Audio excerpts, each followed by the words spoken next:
வீட்டில் வந்து அவன் இல்லை, கேக் பண்ணுறது காம்ப்ளிகேட்டட் அப்படின்லாம் ஒரு டவுட் நம்மளுக்கு இருக்குது. இதெல்லாம் அந்த டவுட் இருக்கவே வேண்டாம் அப்படின்னு சொல்கிறதுக்கு தான் நான் வந்திருக்கேன். ஏன்னா இன்னைக்கு நம்ம பார்க்க போகிறது பனானா வால்நட் கேக் வீட்டில் பண்ண போகிறோம், விதவுட் அவன் பண்ண போகிறோம்.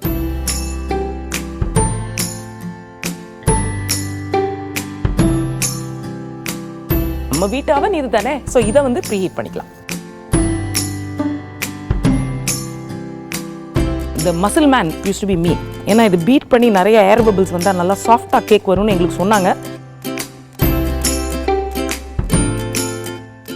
ஆக்சுவலாக அவங்க வந்து அப்படி ஸ்டைலிஷாக அப்படிலாம் போடுவாங்க. நான் அப்படி போட்டேன்னா கிச்சன் ஃபுல்லாக மாவாயிரும்.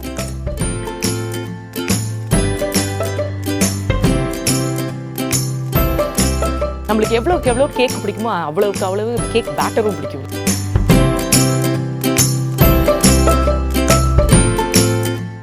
பனானா எப்படி இருந்தாலும் பனானா வால்நட் கேக் பண்ணலாம்.